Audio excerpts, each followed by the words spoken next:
አሕዛባዊው ንጉስ ከነገሰ በኋላ ሞትና ስደት ይረክሳል። በክፉ ማህተብ ህዝቡን ለማተም ያስጨንቃል። እርኩስ መንፈስ ከናኬቱ ይበረታል። የሰዶምና የገሞራ ግብር ይገለጣል፣ ይታይበታል። በነገሰ በ3ኛው ዓመት በ2ኛው ወር አረመኔያውያንን አስከትሎ በሰሜኑ ይዘምታል። ህዝበ ክርስቲያኑን በተወናበደ ምክንያት ከሁለት መድቦ ያጋድላል። ከሰለሞን ከአብርሃም ከዳዊት ወገን የሆኑትን እየመረጡ ያሳድዳሉ።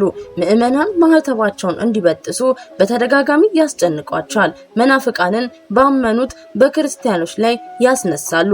ያልዳኑትንም በዳኑት ላይ ያስነሳሉ። በክርስቶስ ደም የጸናውን አዲስ ኪዳንን እስከሚያፋልሱ ድረስ አያንቀላፉም። ምዕመናንና ቅዱሳን አባቶች ይታረዳሉ። በዚያን ጊዜ ቤተክርስቲያን ጥቁር ትለብሳለች። በቅዱሱ መጽሐፍ ላይም ሐዋርያው ቅዱስ ጳውሎስ እንዲህ በማለት ይነግረናል። እንግዲህ እንደ አዋቂ እንጂ እንደ አላዋቂ ሳይሆን እንዴት እንደምትመላለሱ በጥንቃቄ ወቁ። ቀኖች ክፉዎች ናቸውና ዘመኑን ዋጁ። ስለዚህም ሰነፎች አትሁኑ፣ የእግዚአብሔርን ፍቃድ አስተውሉ እንጂ በማለት አጥብቆ በስውር ይናገረናል። ሰላም ጤና ይስጥልን። ቅን የዋህ ሀገር ወዳድ ሆናችሁ የቃል ሚዲያ ቤተሰቦቻችን እንደምቆያችሁ የዛሬውን መርሃ ግብራችንን ከመጀመራችን በፊት እንደተለመደው በከበረው ስጦታችሁ ላይክ፣ ሼር በማድረግ እንዲሁም ሐሳብ አስተያየታችሁን በኮሜንት መስጫው ስር ላይ እያሰፈራችሁልን አብራችሁን እንድትቆዩ በትህትና እየጠየቅኩኝ ለዚህ ቻናል አዲስ ከሆናችሁ ሰብስክራይብ በማድረግ ይህንን ድንቅ ቤተሰብ እንድትቀላቀሉ በአክብሮት ጠየቅኩኝ።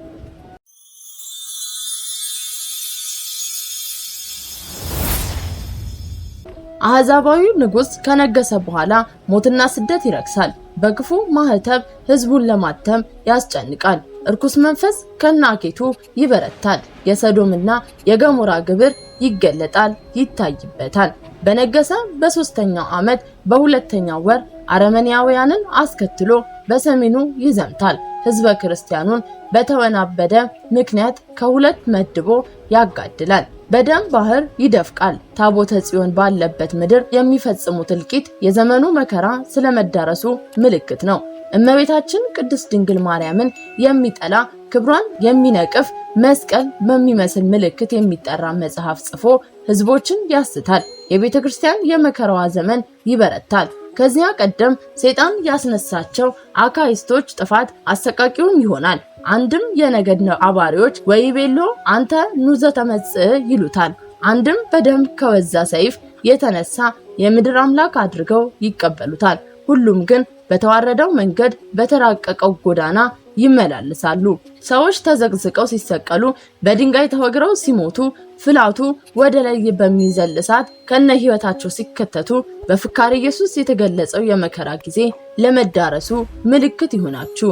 ነብዩ ሕዝቅኤል የእስራኤል ወገኖች ሆይ እናታችሁ ከባዕድ ጋር ሴሰነች እንዳለው ከአረብና ከሰዶማውያን ጋር ተወዳጅቶ በነገሰ በ5ኛው ዓመት በ5ኛው ወር የተቀደሰችውን ሃይማኖት በአሕዛቦች ለመለወጥ አባቶችን ለመለያየት ታላቅ ግፍና መከራን ያደርሳል። ታላቁን ቤተ መቅደስ ለማፍረስ የቅዱሳን ስፍራዎችን ባድማ ለማድረግ ቤተክርስቲያንን ለማርከስ ይነሳል። ህዝብን ገሎ ከምድር በታች ለመቅበር እንደ ሲኦልም በህይወት ሳሉ ለማዋጥ ይበረታል።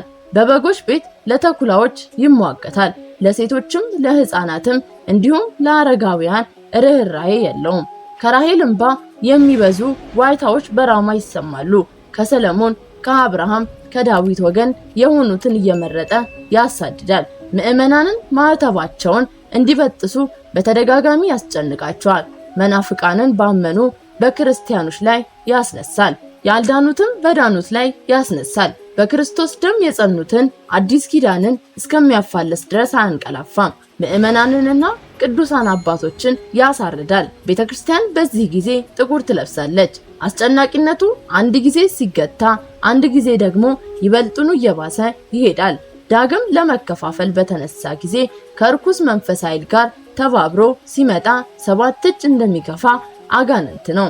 በሁለተኛው መከራ ቤተክርስቲያን ብቻ ሳትሆን ቅጥረ ግቢውም አካባቢዎቹም ጥቁር ይለብሳሉ። በዚህ ሁሉ መዓት አዛውንቱ፣ ሴቱ፣ ህፃናቱ፣ ወጣቱ ሁሉ ከልቡ ያዝናል። ይሄኛው መከራ ከዚያኛው መከራ እጅጉን ይከፋል። ለሰማዕትነት የሚሽቀዳደሙ ይበዛሉ። ሰማዕትነቱ በየደጁ ይሆናል። የአባቶች ደምም ከፀሐይ መጥለቅ በፊት ቀድሞ ይፈሳል። ማሳደዱ በሌሊት በጨለማ ይሆናል። አብያተ ክርስቲያናቱ እንደ ደመራ ይነዳሉ። አብያተ ጣዖታትም ይስፋፋሉ። ለሁሉም ተደራሽ እንዲሆኑ ያደርጋሉ።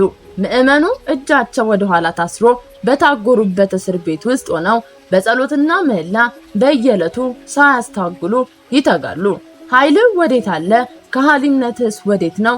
አባቶይ ተመልከተን፣ በቃችሁ ብለ ለሀገራችን ሰላምን ስጥ እያሉ አምላካችንን ይማጸናሉ። በቅዱሱ መጽሐፍ ሐዋርያው ቅዱስ ጳውሎስ ወደ ኤፌሶን ሰዎች እግዚአብሔርን መምሰል እንዴት እንደሆነ በምዕራፍ 5 ላይ እንዲህ በማለት ነግሯቸው ነበረ። እንግዲህ እንደተወደደ ልጆች እግዚአብሔርን ምሰሉ።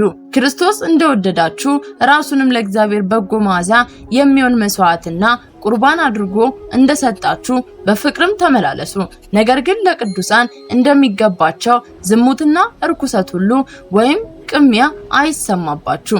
የሚያሳፍር ነገርም የስንፍና ነገርም ወይም የማይገባ የዋዛ ነገር በእናንተ ዘንድ አይሁን። ማመስገን ይሁን እንጂ ሴሰኛ ወይም ኃጢአተኛ ወይም ቀማኛ ጣዖትን የሚያመልክ ሁሉ በእግዚአብሔር ልጅ በክርስቶስ መንግስት እድል ፈንታ እንደሌለው ይህን እወቁ። በከንቱ ነገርም የሚያስታችሁ አይኑር። በእርሱ ምክንያት በከሃዲዎች ልጆች ላይ የእግዚአብሔር መዓት ይመጣልና። እንግዲህ አትምሰሏቸው።